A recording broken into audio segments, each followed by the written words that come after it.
Shalom. First off, give all praise, honor, and glory unto Yahweh Bashem Yashai Bashem Kargadash, the bunch of the apostles and elders of GMS. Salutes and honors to the elect, all the brothers who come to the four corners to learn the truth and sincerity, the women, the children, the confusion, the faith who follow. So this is a part two to the original Holocaust video I did. The link is in the description. I definitely suggest that you check it out, and we can definitely build from there. So the original video was about the origins of the word Holocaust, which means a thing wholly burnt, or basically coming from the Hebrew word olah, meaning a burnt sacrifice. Okay, now we know today a burnt sacrifice to the Most High is not the first thing that comes to mind when you hear this word Holocaust. So we're going to go into the evolution of the word and how it went from meaning, a burnt sacrifice to the Most High to nowadays referencing, the 6 million Jews that died in World War II in a concentration camp, basically. So that's called a semantic change, okay, or a semantic shift, okay, semantic progression, semantic development, or semantic drift. It's a form of language change regarding the evolution of word usage, usually to the point that the modern meaning is radically different from the original use, okay, and that's what we have in our hands, where the modern meaning is drastically different from the original use. But how did we get here? Okay, so what we're gonna do, we're gonna go, and this is names of the Holocaust. So um, as you can see, it says the Holocaust is namely commonly applied to the English since the mid 1940s to the systematic extermination of 6 million Jews by Nazis in Germany during World War II. Right, so that's what we know it as right now. So let's get to the heart of it. Because that wasn't the so-called first Holocaust in the new term. As a matter of fact, before we jump into that, let's get this word, newspeak. Okay, it says ambiguous, euphemistic language used chiefly in political propaganda. Okay, there is a political agenda. Okay, with newspeak, and this this is a prime example. Okay, where you take the word and you change the meaning of it to fit your agenda, to what, to push your propaganda. Okay, the scriptures say that the Job 9:24, the earth is given into the hands of the wicked. Okay, well, let's get this scripture because we hear right now. This is Isaiah 25. I'm gonna read verse 7, but just to give you a little background, you know, 1 through 6 is talking about number one, the destruction. It says 25 and 2. It says, "For thou hast made the city a heap, and the defenced city a ruin, and a palace of strangers to be no city. It shall never be built." Okay, speaking of the destruction of America, so along with that destruction of America, verse 7, it says, "And he will destroy in this mountain the face of the covering cast over all people, and the veil that is spread over all nations." Okay, for the most part, people see what they want you to see. These so-called, I call them the 48ers. Okay, the ish people. They have control over everything. They control the media. They control all narratives. They control the money. They control the laws. Okay, so nothing is out of their grasp. So if they want you to go left, you're gonna go left. If they want you to go right, you're gonna go right. Not the men of the Lord, because through the spirit and the power of Yahweh Shem Yashai, we see through the darkness. Okay, but the sheeple, the goyim as they call them, okay, they're going to do exactly what they want them to do, believe exactly what they want them to believe. That's just like this pandemic, okay? where you have everybody believing that the Vanessa or the medicine is what's the best for them, because these elite banking families who are all ish people, okay, they believe, or they're going to lead you to where they want you to go. All right, so with that being said, let's go into how the change came. Okay, at what point in time did this word stop being associated with a burnt offering to the Most High, and take ulterior definitions? So we're going to jump down to here, and as I said, you can see all this in the first lesson, coming from the Greek word holocaustium. Um, we're going to jump down here. It's in its Latin form, holocaustium. The term was first used with specific reference to a massacre of Jewish people by the chroniclers Roger of Howden and Richard Davies in England in the 1190s. Okay, so I did a little research and went into it, and this right here is a whole page. Let me move this out the way. This is a whole page of different persecutions of the Jews, or and anti-Semitism.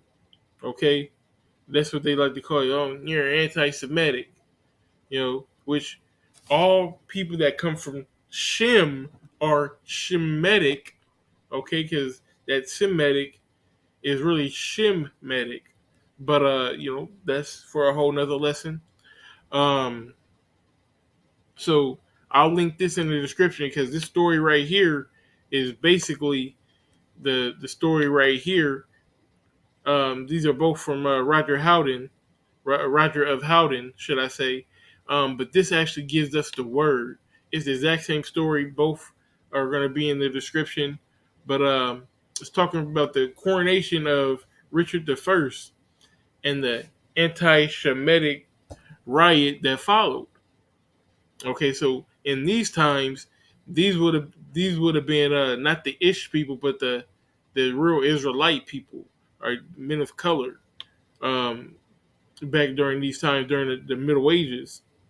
All right, so I'm gonna read this paragraph, and it says the Duke of Normandy was formally crowned King Richard I at Westminster Abbey on this day in 1189. According to one account, which now resides in the Bodleian Library in Oxford, the coronation ceremony was accompanied by evil omens, including the presence of a bat fluttering around the king's head during the crowning, and the mysterious pealing of bells. So shortly afterwards, representatives of the Jewish community who had been barred from the ceremony arrived at the abbey to present gifts in their respect to the newly crowned king, only to be beaten and stripped by the king's men and thrown out into the street. And in the other account, it says that the day before they told him not to come. Okay, so that's why I'm giving both links in the description to the same story. It just gives a little bit of this distinction between both of them. Both of them had different details. Okay, where was that? Slakia.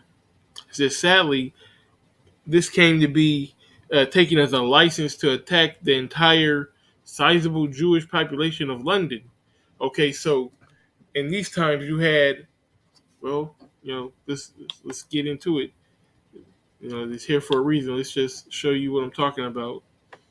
So it's the same story. Like I said, the king was seated at the table. Chief men of the Jews came to offer presents to him, but as they had been forbidden the day before to come to the king's court on the day of coronation, the common people, with a scornful eye and an insatiable heart, rushed upon the Jews, stripped them, and then scourging them, cast them forth out of the king's hall. Among these was Benedict, a Jew of York, who, after being so maltreated and wounded by the Christians that his life was despaired of, uh, was baptized by William. It says prior to the Church of St. Mary at York in the Church of the Innocents, and was named William, and thus escaped the peril of death at the hands of the persecutors. So the persecutors were the Christians. So you had, these two opposite ideas, because really it's all Jake. Okay, you just had those that believed in Yahweh Shai, and you had those who really kept the old ways. So that's what the clash was. I mean, not to say that they was right to do this, okay, because as I'm gonna read, it says the citizens of London, on hearing this, attacked the Jews in the city and burned their houses. But the kindness of their Christian friends, some few made their escape. Okay, so what they do? They went and they burned a bunch of houses of the Jews. Now we know the original sense of the word is a what? A burnt offering, or holy burnt. So it's taking that holy burnt, okay, into burning houses. Okay, burning a lot of houses, or a persecution. A massacre. That's the word I'm looking for. A massacre. So let's go back to this version of the story. It says, according to Roger of Howden in his Gestia Regis Ricardi, the jealous and bigoted citizens went on to kill many, including Jacob of Orleans, a respected scholar, to burn the houses of many others, and to force the remainder to seek sanctuary in the Tower of London, or to flee the city altogether until it was safe to return.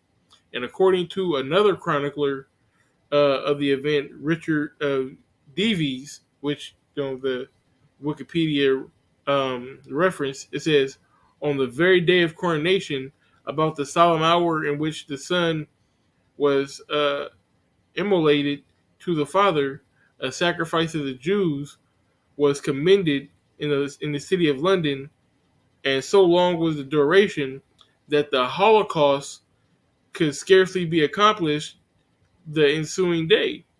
Okay, so that's where the word is coming from. They use the word Holocaust as like a massacre and a burnt massacre, basically. Which, when you fast forward, what are they saying that the Holocaust was? That 6 million Jews, you know, were put in the gas chamber and their bodies burned and this, that, and the third. But that's the next. We're going to get into that on the next um, video. But you see how the word is evolving. Okay, now let's go back to um, names of the Holocaust, because let me see. Here we go. The earliest use of the word Holocaust to denote a massacre recorded by the Oxford English Dictionary dates from 1833, when the journalist Lici Ricci described the wars of Louis VII of France.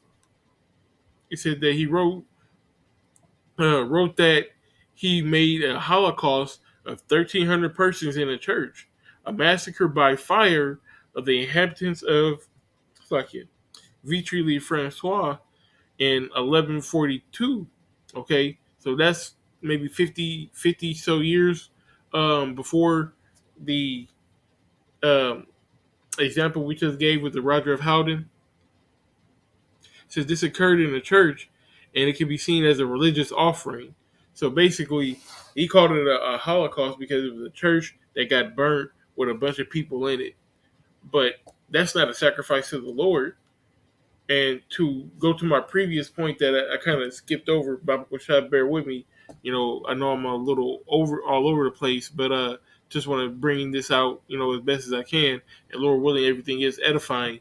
But to go back to that point about, if they're Christians, you shouldn't be wanting to, murder. That's murder. That's not defending yourself. That's murder. Burning a house full of, whether they're Jews, whether they're anybody, If you burning people's houses and beating them up randomly and not, that's not of the Lord. That's not of Yahweh Shem Yahshai. Okay, just wanted to definitely make that point. But to fast forward back to where we're at right now, um, it says that it occurred in the church, so it could be seen as a religious offering. Nobody kills people for the Most High, or Sakia. Nobody murders people for the Most High, because killing and murdering is different. The law says, "Thou not murder." Okay, not thou shall not kill, but thou not murder. Because if it's the time of war, then yeah, you have to kill. If somebody's trying to kill you, then yes, you kill them. Okay, but you don't premeditate setting somebody's house on fire knowing that they're inside. That's murder. It's a difference. Okay, the English poet John Milton. Now, this guy John Milton, he's also the guy who wrote Paradise Lost, which a few years back I did a lesson on that, which was basically um, how the fallen angel theory got put out there. How people think that Lucifer was an angel that got sent to hell. Basically, this is the guy who's in charge of that. Okay, so it says the English poet John Milton had used the word to denote conflagration in his 1671 poem Samson's Styges, in which the massacre was clearly divinely dedicated. So he used it in a sense of the word as being a burnt offering, but it was talking about a massacre. So now the word is really, which we know after Yahweh Shai came, there's no need for burnt offerings. So the Christians at that time, the believers in Yahweh Shem Yahshai, they didn't do burnt offerings. I'm pretty sure I really can't say if they did, but if you're believing in the Old Testament, then you would still have to do burnt offerings, then wouldn't you? So I definitely have to look into the customs. Well, let's do it right now. Let me see.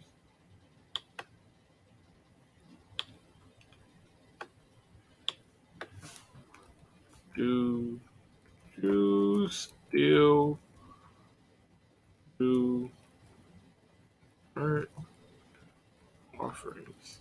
Because if Yahweh Shai never came, then and we're still under the old law, then you have to do burnt offerings and sacrifices. The practice ended for the most part when the second temple, which was like the first temple, stood once in the Temple Mount and was destroyed in the year 70. Now, rather than daily burnt offerings, Jews offer daily prayers. That's how you know they're not the people. That's how you know that they're not the people. Because the law says a burnt offering.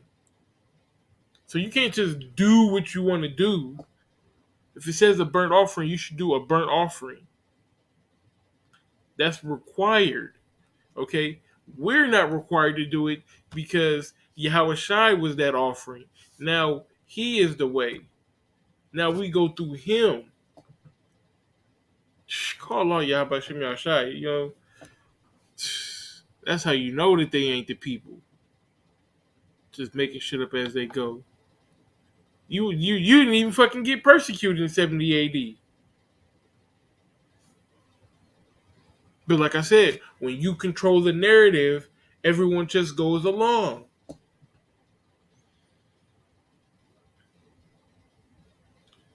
All right, and then this part right here says the word gradually developed to mean a massacre, thereon taking a secular connotation. So the word gradually went from meaning that burnt offering, going along to all these different happenings or whatnot, to meaning a massacre, opposed to that original holy spiritual meaning. Now it says taking a secular connotation. Let's get that word, which is sec sec uh, fuck English secularity. Okay, it says also the secular or secularness from the Latin seclium or worldly or of a generation. It is the state of being unrelated or neutral in regards to religion or irreligion.